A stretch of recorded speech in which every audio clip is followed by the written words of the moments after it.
there is something that almost every empath has experienced at some point in their life, a feeling so specific and so consistent that once you name it accurately, the recognition is immediate. The feeling that their emotional life does not move in a straight line. Not the ordinary ups and downs that every human being navigates as a matter of course. Something more structured than that. More cyclical.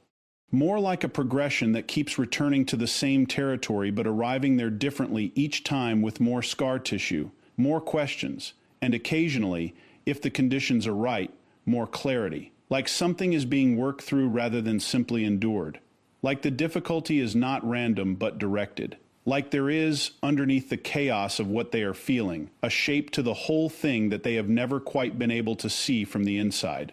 What I want to propose today, and I want to be precise about this, because precision is what separates useful insight from the kind of vague spiritual comfort that feels good for 20 minutes and changes nothing, is that this feeling is accurate. That the empath's emotional life does follow a structure, a developmental architecture, a sequence of 3 distinct phases that are consistent enough across different empaths, different cultures, different life circumstances, and different points in history that they cannot be explained away as coincidence or confirmation bias. They are, in the most clinically meaningful sense of the word, developmental. They follow a logic. And once you understand that logic, once you can see the map clearly enough to identify where you currently are on it, the entire experience of being an empath shifts from something that is happening to you into something you are moving through. That distinction is not semantic. It is everything. Now, before we examine the 3 phases themselves, I want to establish something foundational about what we actually mean when we use the W. Or empath, because it is a term that has been used so broadly and so loosely in popular culture that it has, in many circles, lost most of its explanatory precision. And precision is what we need here. An empath in the behavioral and neurological sense that actually holds up under scrutiny is not simply someone who is kind, not simply someone who cares deeply about the people around them, not simply someone who cries at films or feels sad when a friend is struggling. Those qualities are common. They are admirable, but they are not what we are talking about. What we are talking about is a specific, identifiable difference in how certain nervous systems process interpersonal and emotional data. A difference in the sensitivity and the activation threshold of the neurological systems responsible for reading, processing, and responding to the emotional states of other people. What we are talking about is someone for whom the boundary between their own internal emotional experience and the emotional experience of the people around them is, neurologically speaking, significantly more permeable than it is for most people. Someone who does not just observe other people's emotional states, they absorb them. They process them through their own body, their own nervous system, their own emotional architecture, often without any conscious awareness that this is what is happening. This is not a personality type in the casual sense.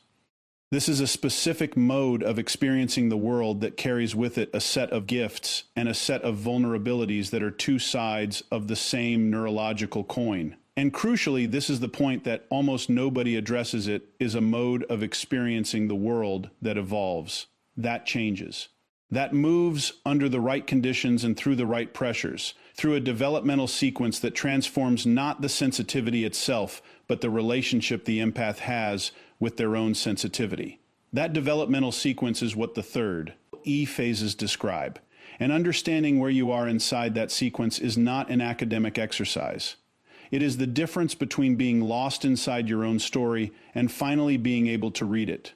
The first phase begins, for most empaths, before they are old enough to have any conscious awareness that something distinct is happening to them. It begins in childhood. And it begins not with a decision, but with a discovery, the discovery that they can feel what other people feel. That the emotional temperature of a room is as real and as immediate to them as the physical temperature. That the unspoken tension between their parents at the dinner table lands in their body with the same weight as something said directly to them. That the sadness their friend is carefully concealing behind laughter is somehow more audible to them than the laughter itself. They did not choose this.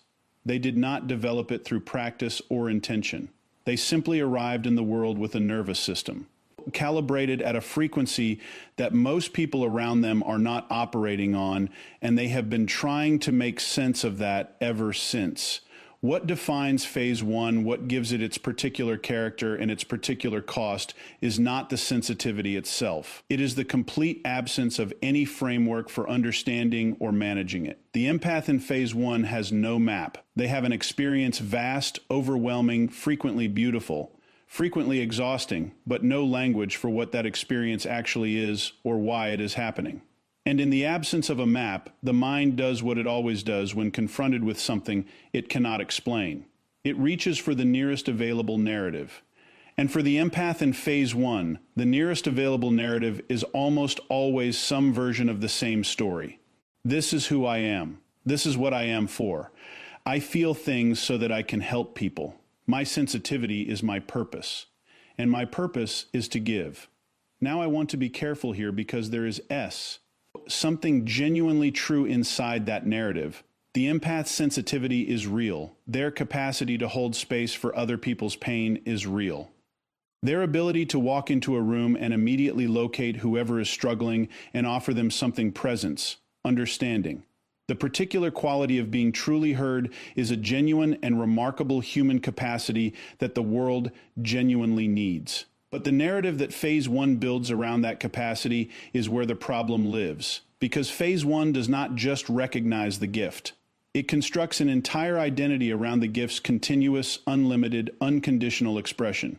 The empath in phase one is not someone who has a capacity for deep empathy. They become, in their own understanding and in the understanding of everyone around them, the person who is always available, always present, always willing to absorb, to hold, to carry whatever anyone around them needs carried. The boundary between their own emotional experience and the emotional experience of others does not just remain permeable, it effectively disappears. And the empath, having no framework that would allow them to recognize this disappearance as a problem, experiences it instead as a confirmation of their identity. Behaviorally, phase one produces a very specific and very consistent pattern. The empath becomes the person everyone calls. The one who stays on the phone at 2 a.m. The one who shows up. The one who remembers what you told them 3 months ago and asks about it because they never stopped carrying it. They are extraordinarily good at this. Genuinely, measurably, observably good at it in a way that other people notice and depend on and, over time, begin to take entirely for granted. And the empath, receiving that dependence as confirmation of their worth, gives more.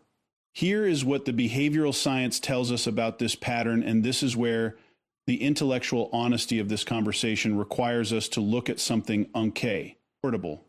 What the empath in phase one is operating in significant part is a reinforcement loop. Every time they extend themselves beyond their own genuine capacity and receive gratitude, relief, or dependence in return, the behavior is reinforced. The nervous system learns below the level of conscious awareness that self-extension produces connection, that giving beyond your limits produces belonging, that the way to remain loved and needed and present in the lives of the people who matter is to never, under any circumstances, stop being available. This is not a character flaw. It is a conditioned response, and it is one that most empaths developed so early and reinforced so consistently that by the time they reach adulthood, it does not feel like a pattern at all. It feels like personality. It feels like values. It feels most dangerously of all like love, and it will keep feeling that way right up until the moment the system can no longer sustain it, which is precisely where phase two begins. The wide open years do not end with a gradual, graceful transition into something more balanced. They end, for almost every empath, with a collision, and the only thing that makes that collision survivable is understanding, even in the middle of it, that it was always inevitable, and that inevitable in this case does not mean catastrophic. It means necessary phase two arrives without an invitation. That is the first thing that needs to be said about it, because almost every empath who has lived through it describes the same experience of being caught completely off guard, not because the signs were not there. In retrospect, the signs were always there: the accumulating exhaustion, the growing resentment that arrived without an identifiable target, the subtle but persistent sense that something fundamental was becoming unsustainable. The signs were present, but the empath in phase 1, whose entire identity is organized around being the one who can handle it, who can absorb it, who can keep going regardless of the personal cost, is often the last person capable of reading those signs accurately. Because reading them accurately would require acknowledging something that the phase 1 identity cannot accommodate: that there are limits, that they have reached them, and that the system is about to enforce what the person could not. Phase 2 announces itself differently for different empaths. For some, it arrives as what we would clinically recognize as burnout, a profound cellular exhaustion that sleep does not touch and weekends do not resolve. A depletion so complete that the capacity to feel, which has always been the empath's most fundamental experience of being alive, begins to go quiet. The sensitivity that defined them, that extraordinary, pervasive, sometimes overwhelming ability to feel everything at full amplitude, begins to dull. And the empath, experiencing that dulling for the first time, does not experience it as relief. They experience it as loss, as a terrifying intimation that the most essential thing about them is disappearing.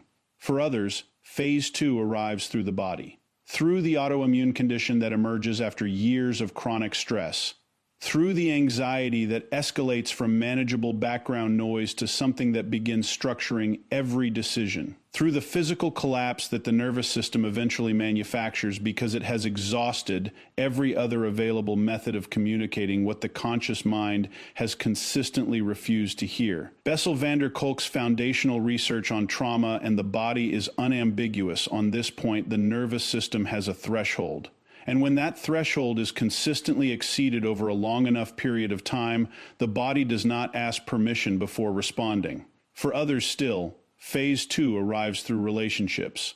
Through the moment the empath looks at someone they have given everything to everything, for months or years or decades. ND feels, instead of the familiar warmth of connection, something that frightens them deeply: emptiness, resentment, a grief they cannot quite name for a version of themselves they cannot quite remember. The relationships that once felt like the confirmation of their purpose begin to feel like the evidence of a transaction that has never been remotely balanced. And the empath, who has spent their entire phase 1 existence defining love as giving without condition, does not know what to do with that recognition. Because the recognition feels like failure, like selfishness, like becoming, in the moment they most need compassion, the very thing they were never supposed to be: someone who cannot give. This is the cruelest and most important feature of phase 2, and the one that makes it, without question, the hardest passage in the empath's entire developmental arc.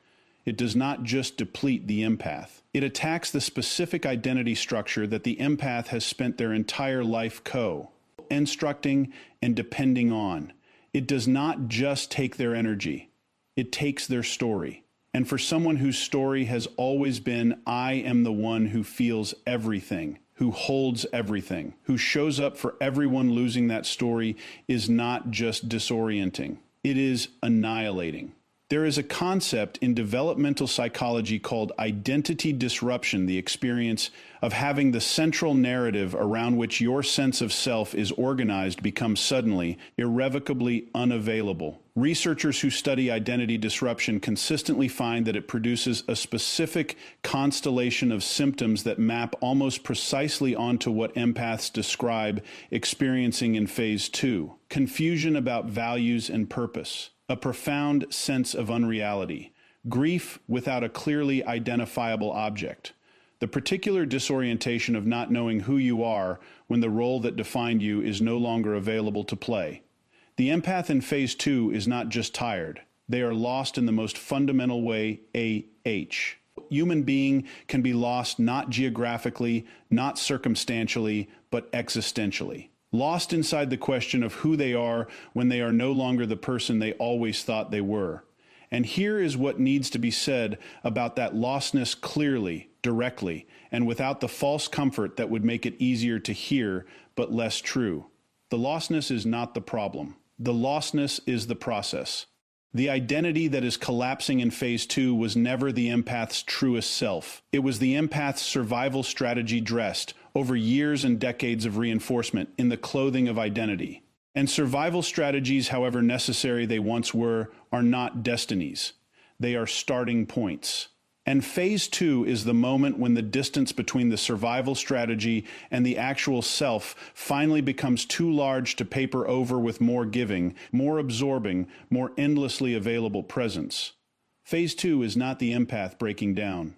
It is the empath breaking through into some whole thing they could not have reached any other way, through any gentler door we established in the last segment that phase 2 is the hardest phase. But I want to go deeper than that now because saying it is the hardest is accurate without being sufficient. It describes the experience without explaining the mechanism. And the mechanism is precisely what we need to understand if we are going to move through this phase with any degree of conscious awareness rather than simply surviving it by enduring it long enough for it to eventually change. Phase 2 is the hardest phase, not because of what it takes from the empath. It is the hardest phase because of what it takes from the empath that the empath did not know they could not afford to lose.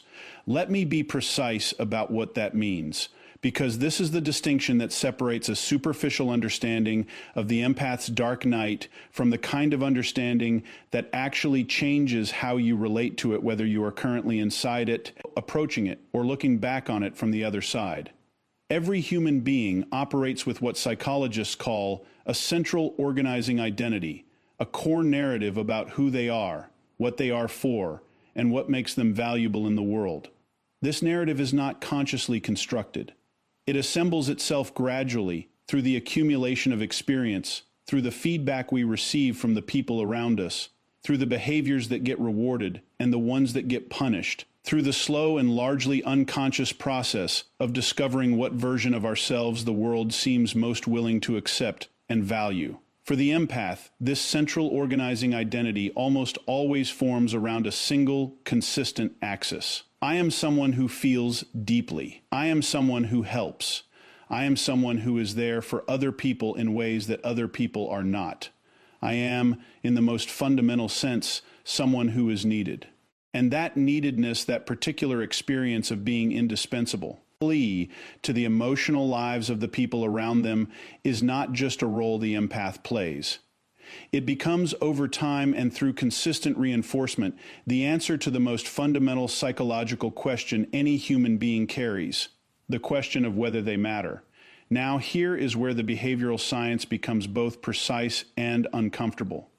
When a central organizing identity is built around a specific function, around being the helper, the feeler, the one who is always available, the psychological stability that identity provides is entirely contingent on the continued performance of that function. Which means that the empath's sense of worth, their sense of purpose, their answer to the question of whether they matter is not intrinsic. It is not something they carry inside themselves independent of circumstances. It is something they produce continuously and without interruption, through giving, through absorbing, through showing up, through being in every available mom. The person everyone around them needs them to be. This is not a conscious arrangement. The empath did not sit down at some point and decide that their worth would be performance dependent. But the nervous system does not require conscious decisions to build powerful behavioral and psychological structures. It requires repetition. It requires early learning. It requires the kind of consistent reinforcement that most empaths received from the very beginning of their lives, the reinforcement that said, clearly and repeatedly, even if never in words, when you give, you belong. When you feel for others, you are valued. When you are needed, you are safe. And so the identity formed around that reinforcement, quietly, completely, in a way that felt, from the inside, not like a conditioned response, but like the deepest truth about who they were. Until phase 2 arrives and the capacity to perform that function begins to fail. This is where the identity dissolution that defines phase 2 becomes genuinely devastating in a way that ordinary exhaustion or burnout never could be. Because when the empath's capacity to give, to absorb, to be endlessly available begins to collapse, when the sensitivity that was always their most fundamental experience of themselves, begins to dull, or the energy that powered their continuous availability finally runs out, they are not just losing a role. They are losing the answer to the question of whether they matter. They are losing the only proof they have ever known of their own worth. And I want to sit with that for a moment, not to deepen the wound, but to illuminate it precisely enough that it can finally begin to be addressed. Because this is what makes phase 2 categorically different from ordinary difficulty. Ordinary difficulty is painful. It is depleting. It challenges the person's resources and requires genuine resilience to move through. But it does not challenge the person's fundamental sense of who they are. Phase 2 does. Phase 2 does not just ask the empath to endure difficulty. It forces them to exist without the identity structure that has always told them they were worth existing. The philosopher Søren Kierkegaard wrote about what he called the sickness unto death, not a physical illness, but a specific existential condition he described as the failure to become oneself. The anguish of being trapped between who you have had to be and who you actually are. And while Kierkegaard was writing in a theological framework that extends well beyond what we are examining here, the formulation is remarkably precise as a description of what the empath experiences at the depth of phase 2. The sickness is not the breakdown itself. The sickness is the gap, the vast, painful, suddenly undeniable gap between the identity the empath has been performing and the self that has been waiting, patiently and at considerable cost, underneath that performance for the entire duration of phase 1. Phase 2 is hard because it is honest, because it strips away, with a thoroughness that nothing gentler could achieve, every layer of identity that was never genuinely the empath's own, and leaves them standing in the exposed, uncomfortable, absolutely necessary territory of having to find out who they actually are when there is no one left to give to and no giving left to do. That territory is not comfortable, but it is, for the first time in the empath's life, real. And real, however painful, is always the only place that genuine change has ever been built from. There is a question that sits at the center of every empath's experience of phase 2-1 that they circle around repeatedly, that surfaces in the darkest moments of the collapse, that drives a significant portion of the confusion and the grief and the particular kind of despair that this phase produces.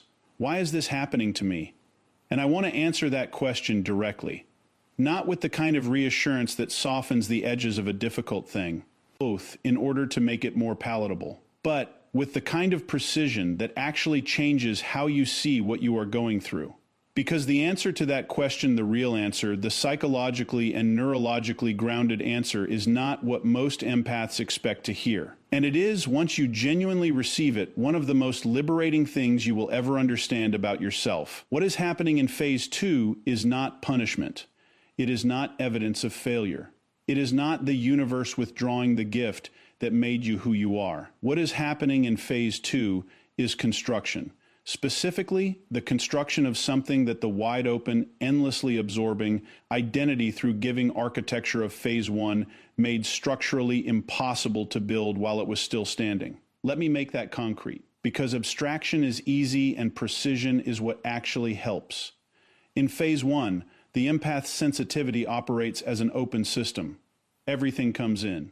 The emotional data of every person in every room enters the empath's nervous system at full amplitude, gets processed through their own emotional architecture, and produces a response almost always oriented toward the other person's need rather than the empath's own. This is not generosity in the conscious, chosen sense. It is automaticity. It is a nervous system doing what it was conditioned to do without any deliberate direction from the person it belongs to. The empath in phase 1 is not choosing to feel everything for everyone. They are being felt through. And there is a profound difference between those two things that the empath, having never experienced anything else, has no reference point for recognizing. What phase 2 dismantles, what the breakdown is actually, structurally, neurologically doing beneath the surface of the pain, is precisely that automaticity. The open system, which has been running without regulation for years or decades, begins to fail. And in failing, it creates for the first time the conditions under which something different can be built in its place. Not a closed system, not the emotional shutdown and defensive unavailability that the empath fears most when they feel their sensitivity beginning to dull, but a regulated system.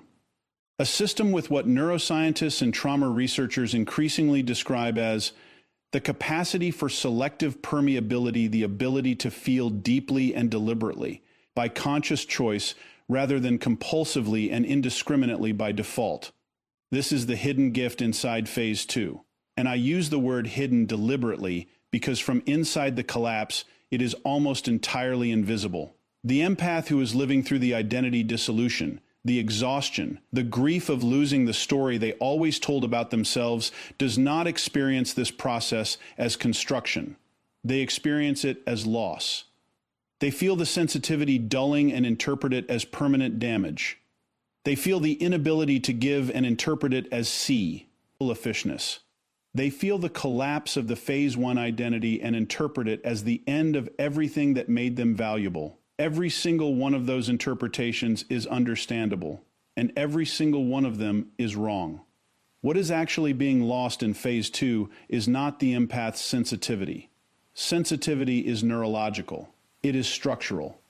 It does not disappear because the system that was built around it collapsed. What is being lost, what is being dismantled with a thoroughness that can feel from the inside indistinguishable from destruction is the compulsive, unregulated, identity-sustaining expression of that sensitivity. The part that was never a gift freely given. The part that was always beneath its generous surface, a survival strategy. The part that said you must keep feeling for everyone because if you stop, you will stop mattering. You will stop belonging. You will stop being safe. That part needs to go. Not because it was evil or wrong or a character flaw to be a sham, but because it was always a limitation dressed as a strength. A cage built from the most beautiful materials available, empathy, connection, genuine care, but a cage nonetheless. And phase 2 is the process through which that cage finally becomes too small to live in. The psychologist Carl Rogers spent much of his career documenting what he called the fully functioning person, the individual who has moved from living according to the expectations and needs of others toward living from what he described as an organismic valuing process. An internal, authentic, self-directed engagement with experience that is not contingent on external validation or organized around the management of other people's emotional states. What Rogers found consistently across decades of clinical work is that this movement from other-directed to self-directed is never painless. It always involves the dissolution of something that felt safe. It always requires passing through a period of disorientation and loss before the new orientation becomes stable enough to trust. Phase 2 is that passage. And the empath who understands this, who can hold the awareness, even in the deepest and most disorienting moments of the collapse, that what is being lost was always the obstacle rather than the foundation, has access to something that changes the entire experience of moving through it. Not the absence of pain, the presence of meaning. And meaning, as Viktor Frankl spent his life demonstrating, is not a luxury that makes difficulty more comfortable. It is the only thing that makes difficulty genuinely survivable. Phase 3 is the destination that phase 2 was always building toward. But I want to be careful about how we frame that because the word destination carries implications that do not quite fit what phase 3 actually is. A destination suggests arrival, completion, the end of movement. And phase 3 is none of those things. It is not a place the empath reaches and then inhabits in permanent comfort, finally free from the difficulties that defined the earlier phases. It is not the absence of sensitivity or struggle or the particular challenges that come with being someone who feels the world at the depth the empath feels it. What phase 3 is precisely behaviorally, neurologically, is integration. And integration is a fundamentally different thing from resolution. Resolution implies that the problem has been solved. Integration implies that the tension has been incorporated. That the seemingly contradictory elements of the empath's experience, the depth of feeling and the need for self-protection, the capacity for connection and the requirement for boundaries, the gift of sensitivity and the necessity of its conscious direction have been brought into a working relationship with each other that does not require the sacrifice of one in order to preserve the other. This is the empath that phase 1 could not produce and phase 2 was necessary to build. Let's talk about what that actually looks like, not in abstract terms, but in the specific, observable, behavioral ways that distinguish the phase 3 empath from the person they were in phase 1. Because the distinction is real, and it is precise, and it matters enormously for anyone who is currently inside phase 2, trying to understand what they are moving toward. The phase 1 empath feels everything because they cannot not feel everything. The sensitivity is on at full amplitude in every direction, without discrimination or direction or any conscious regulation whatsoever. It is a broadcast receiver with no tuning mechanism picking up every signal from every source simultaneously, with no ability to prioritize, to filter, or to choose. This produces extraordinary moments of genuine connection and extraordinary periods of complete overwhelm, often with very little territory in between. The phase 3 empath feels everything because they choose to feel everything. That distinction between compulsion A. Ninth choice is the axis around which the entire developmental shift of the 3 phases rotates. The sensitivity has not diminished. The neurological capacity to absorb and process the emotional states of other people has not been reduced or damaged or traded away in exchange for the self-protection that phase 2 demanded. What has changed is the relationship between the empath and their own sensitivity. Where phase 1 was characterized by being lived through by the sensitivity by being the passive instrument of an experience that happened without direction or consent, phase 3 is characterized by living through the sensitivity with full conscious awareness of what it is, where it is coming from, and what to do with what it produces. Behaviorally, this produces changes that are specific enough to be observed and described with precision. The phase 3 empath has developed what researchers in the field of emotional regulation describe as the capacity for empathic accuracy without empathic merger. They can read another person's emotional state with the same extraordinary precision they always could. The sensitivity that made them remarkable in phase 1 is fully intact, but they are no longer reading it from inside it. They are reading it from a position of what the psychologist Daniel Siegel calls the observing self, a stable, internal witness that can be fully present with another person's experience without losing the thread back to their own. They feel with people rather than for people. And that preposition shift from for to with represents one of the most significant developmental achievements in the entire human capacity for connection. The boundary question, which was effectively non-existent in phase 1 and agonizing in phase 2, becomes in phase 3 something the empath could not have imagined from inside either of the earlier phases. Not a wall erected against feeling. Not a defensive structure designed to keep the sensitivity contained and the vulnerability major. Naged, but what the researcher Brené Brown describes with clinical precision as a property line, a clear, internally anchored sense of where the empath's experience ends and another person's experience begins. Not because they cannot feel past that line, they can with extraordinary vividness, but because they have developed, through the excavation of phase 2, a stable enough internal foundation that feeling past the line no longer requires losing themselves on the other side of it. There is something else that characterizes phase 3 that deserves particular attention because it is the quality that most clearly distinguishes the integrated empath from both the wide-open phase 1 empath and the wounded, depleted empath of phase 2.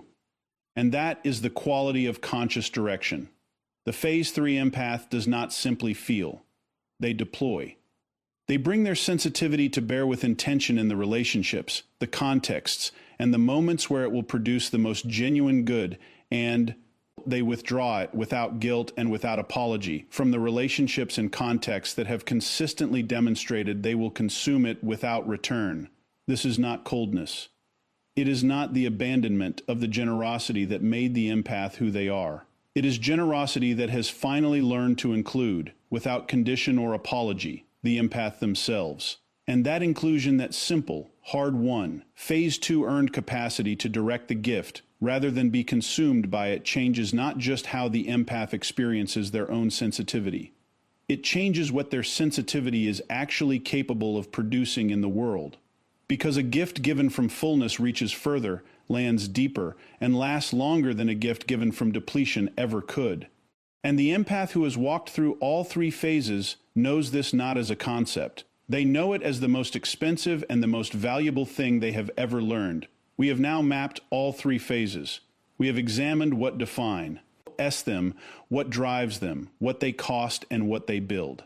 And if you have been listening carefully, if you have been holding the architecture of this developmental sequence with genuine attention, then a question has almost certainly begun to form, one that is more practical and more urgent than anything we have examined so far. How do you actually get from phase 2 to phase 3? Not theoretically, not in the abstract, conceptual sense that makes for compelling intellectual discussion, but produces nothing actionable when you are alone at 2 in morning inside the particular darkness of phase 2, wondering whether what you are experiencing is transformation or simply collapse, but concretely, behaviorally, with the kind of specificity that gives the empath currently living through the hardest phase something real to orient toward, rather than simply the promise that orientation is eventually possible.